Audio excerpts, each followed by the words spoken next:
Hi guys! So after I posted my last two transfer videos, I've been getting a ton of questions on Instagram and in the comments regarding like my transfer experience, my stats, and any advice that I can give people. And so I thought I would make a transfer Q&A video kind of answering a lot of the questions that I've seen pop up a lot. So hopefully this video will help you if you have similar questions to a lot of other people that have asked me. But before we start the video, I just want to have a quick disclaimer and say that what I say in this video is not necessarily going to get you into USC. This is based on my own personal experience and the advice that I just want to give people. So in these videos that I make, I just want to try to help people and provide advice that I wish that I knew before applying or before attending USC. So I would just take everything that I say like with a grain of salt, and not necessarily that everything's going to apply to you, or like that even if you have similar stats to me that you will necessarily get in. This is just me trying to help other people. So yes, let's get started with the video. So to give a little bit of background about myself, for those of you who haven't watched my other videos yet, which I will also link down below if you haven't seen them already. But basically I am a sophomore transfer to USC, and I transferred from a four-year university, Cal Poly Pomona, which is a California state school. I was not part of the Trojan transfer plan, so I actually decided that I wanted to transfer after my first semester of freshman year. So I only had about a month to complete the application, but it was still very doable. So for those of you that are just deciding like pretty late that you want to apply, you still got time. It's a pretty easy application to do. So I think it's definitely doable to do within like a couple weeks if that's all the amount of time that you have. I just finished up my first year at USC and I'm going to be a junior for the next year. So I think I have a little bit of advice now, given that I've been there for a year now. So a question that I've been getting asked a lot is about my stats, and I did mention this in my previous two videos, but I'll talk about it a little bit here. So I had a 4.0 both semesters of my freshman year, but my high school GPA and my SAT scores were not the best. So if you don't already know, if you're applying to be a sophomore transfer to USC, you need to submit your SAT scores and your high school transcript, because they don't have that much information on you. So to give them a little bit of information, they want to see like how you did in high school. And I was pretty concerned when I was applying, because I was like, oh, my grades were not good, my scores were not good. I thought I wasn't going to get in because of that. But I think they were able to see that I improved a lot from high school. So I think that kind of gave me a little bit of, I wouldn't say advantage, but they saw that I was able to hang in college and that I would be able to do well still at USC. I think a lot of people have a similar concern. A lot of people have told me that their SAT scores and their GPA were not great, and they're like worried if they're gonna get in or not. And I think you should still just try and apply, because you never know. I think the best thing that you can do is just try to do as well as you can in college. Try to get as close as you can to a 4.0. That's like really all you can do at this point. And I think if you're able to do that, then they'll see that you're able to grow. Okay, so another question that has been asked a lot is regarding college essays and any advice that I have with writing them. So I personally don't feel comfortable sharing exactly what I wrote in my essays, because they're pretty personal to me, but I can provide a little bit of information as to what I said in my Common App essay, since it's pretty general. So the question is essentially like why I wanted to transfer, and so I talked about my experience at CPP and how it allowed me to grow, but I realized like CPP wasn't the right fit for me, and I felt like USC was going to be the right fit. I talked about how like CPP didn't have the right major for me because I was a political science major there, and I really wanted to be an IR major, and I felt like USC really had a great, strong program for IR, and I thought that transferring there would allow me to kind of like grow a lot more and kind of thrive there. Something to note though is that make sure you don't like shit on your school, because I think that just looks really bad on you. I think you should talk about like how that school helped you and how it allowed you to come to the conclusion that you wanted to transfer to USC. like for example, I talked about how like CBP was like a really big commuter school, and that's not really what I wanted out of a school, because I really wanted like a school with a lot of school spirit, and that's exactly what USC was. So stuff like that, yeah, you can talk about, but just say it, like try to write it in a way that doesn't make it seem like you're like saying, oh, this school is like so bad for these reasons, you know? More so like why you don't think that the school is the right fit for you, and how you think USC is the right fit for you. So another question people have asking me is when I got accepted to USC. So if you don't know, USC starts accepting people on May 1st, and then it's like a rolling admissions till August. So I actually do know people who got accepted in August, June, and July. So it really like, it just depends. For me though, I got accepted at the end of May. And so another question that people ask me is like if I got SGR, which is a spring grade request. And so no, I didn't get SGR, but I turned in my spring grades as soon as I knew, like as soon as I got my grades from Cal Poly. So I just wanted to give them that extra information, and I just sent it to my USC guidance counselor, and was just like, I just wanted to give you guys extra information about myself. Like, I don't think there's any harm in just turning it in, because as soon as I had turned it in, I got my acceptance a week later. So I feel like they were waiting for those grades, and they were probably going to ask for a SGR, but I just wanted to send it in as fast as possible. Okay, so another question that I get a lot is where did I live, and like how do meal plans work. So I lived in Parkside International Residential College, which is a freshman suite. So if you're a transfer student, you have the option to live in the village or like the freshman dorms and suites, or you can live off campus. I did talk about this in my other video, my transfer experience one, but USC doesn't guarantee housing for transfers. So the likelihood of you being able to live in like, let's say the village, is going to be really unlikely. I'd say the next best thing to the village is probably like Parkside, just because it's like you have a lot of space in the room. So that's where I lived, and I lived with 7 other people, so there were 8 of us in total, and we were all transfers. And I think another question is like, is it possible for transfers to live with freshmen? And I think typically they try to put transfers together. I do know in my suite though, 2 people ended up moving out in the middle of the first semester, and in the second semester, 2 spring admit freshmen ended up taking their spots. So in that case, those 2 people did end up living with freshmen for the second semester. But I think in general, they try to put freshmen together and transfers together, just because like you're dealing with like the same experience. Like I just think it's probably going to be unlikely that you'll live with a freshman. Okay, so in terms of meal plans, so because I lived in freshman housing, so if you live in the dorms or the suites, you have to have a meal plan, like that's the unlimited swipes. Like in order to live in the housing, like you need to buy the meal plan.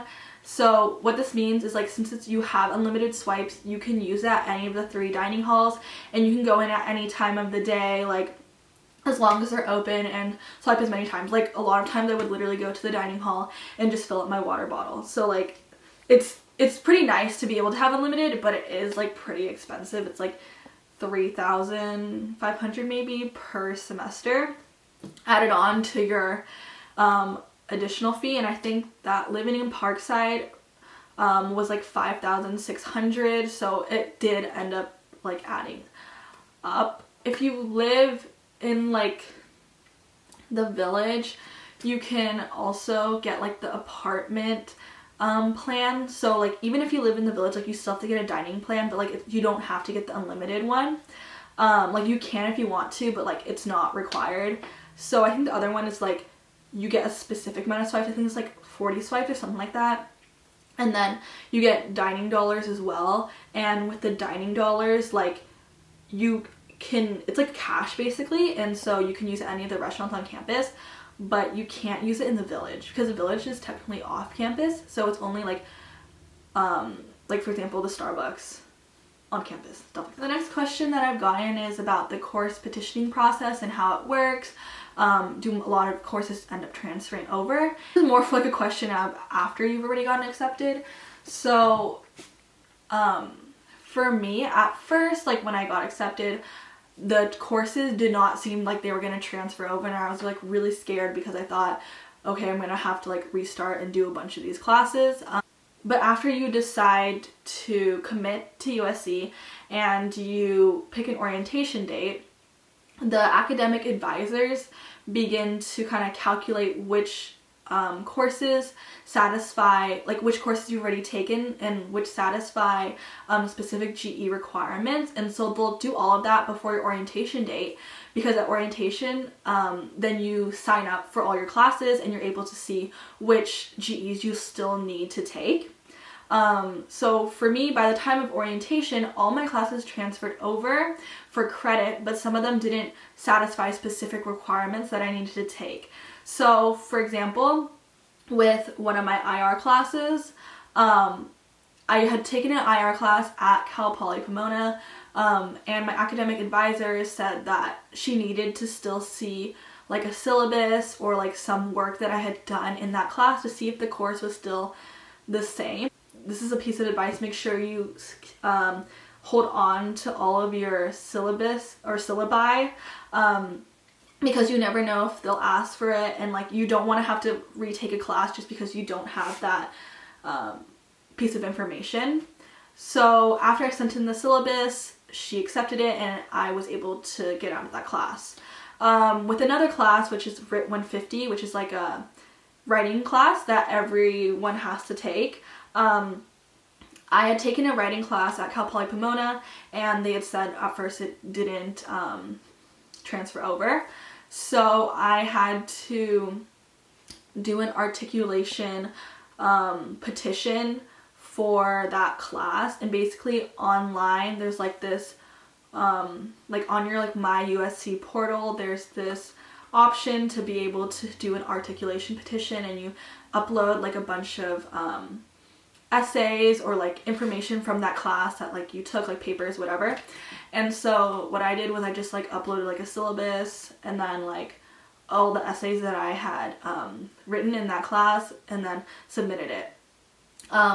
Make sure if you want to petition for a specific class that you make sure to do it within your first semester that you're there, because if you do it after that first semester, they're gonna charge you, I think it's like $150 per petition, and like you don't want to pay for that, right? So make sure you do it all within that first semester there. Okay, so this question is more for if you're trying to decide like whether or not you want to go to USC, and so this is like how often I study. So I think a lot of people are like concerned on whether like the course load is a lot, and for the classes that I take, at least in my major, I think it's a lot of like writing and reading.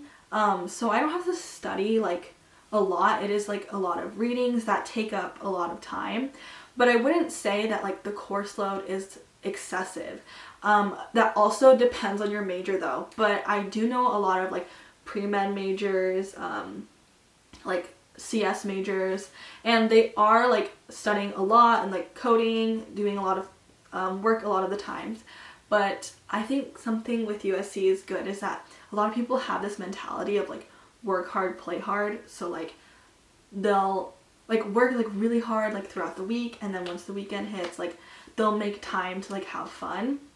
And I think that's like important if like that's the type of school that you want to go to, a place that people like will continue to study, but then they know how to have fun as well. And I think people definitely, at least the people I know, definitely have that. So I think if like you're concerned about like, oh, am I going to be studying all the time? Like, I think yes, obviously part of college is that you're going to have to like study a lot and be like doing a lot of work, but that doesn't mean that there isn't going to be time to have fun. The next question is, what organizations did I join? And so in my first semester I joined a pre-law frat and CCASA, which is a Chinese American Student Association, and I was able to make friends there in both of the organizations, but I still felt like I wanted to find more of like a community there. And so in the second semester, I decided to join a community service organization, and that's where I found like a lot of my friends. So I think like making sure that you really find an organization that fits you and you feel like you actually really enjoy is super important. Okay, so I think that's like a majority of like the questions that people have asked. If you still have questions, like feel free to DM me on Instagram or put them in the comments below, and I'll try my best to answer them. But a lot of people ask me like what advice I could give them, and I would say just try your best and try to get as close as you can to a 4.0. Like in terms of grades, that's the best that you can do. Oh, in terms of letter of rec. So for me, I got my letter of rec from the head of like the political science department at CPP, and so I think that actually did help me. I'm not sure if it really did, but I feel like it did. And so I think when trying to get letter of rec, try to get it from a professor that you've really been talking to throughout the semester. Pretty sure this is like pretty self-explanatory, but like you want to get a professor that like really knows you, you know, like not just like a random professor. Like even though the letter of rec option is optional, I think it is in your best interest to get a letter of rec from a professor that is in the same field or like the major that you're applying for, something like that, you know. Don't get a professor that you haven't really talked to, because that's not really going to help your application at all. Yeah, so in terms of letter of rec, that's my piece of advice. So a big thing if you're talking about trying to figure out like what courses to take, try to get in touch with your USC counselor. So if you go onto the USC website, the transfer website, I think there's like an option that you can like type in like your location, and then like, or like the school that you're going to attend, and then it will like give you a counselor for that school. And like basically they're like the way for you to be able to figure out like what exactly you need to take, like what classes you should take that will transfer over, and they're just there to like kind of help you. I think the best that you can do in terms of like getting in touch with like USC admissions, I don't think that they like help in your admission process, but like I think it's good to just have someone there to be able to guide you and make sure that you're taking the right classes. I think the best piece of advice I can give to you like once you're at USC is try to join organizations that you actually see yourself being in, and like you actually like the people, like you want to actually spend time with them, because that's really important to be able to find a good group of friends that you can surround yourself with. Yeah, I think just like try your hardest, write, start your application early, just start writing everything now, get a lot of people to edit your essays. Yeah, I think that's about it. So if you still have any more questions, feel free to DM me or comment down below, and I will try my best to answer them. I think that is it for this video. I think this is probably going to be the last transfer video that I make, because I think they are getting a little repetitive, but I will still try to provide as much advice as I can if you have specific questions that you want to ask. Thank you so much for watching, and I'll see you next time. Bye.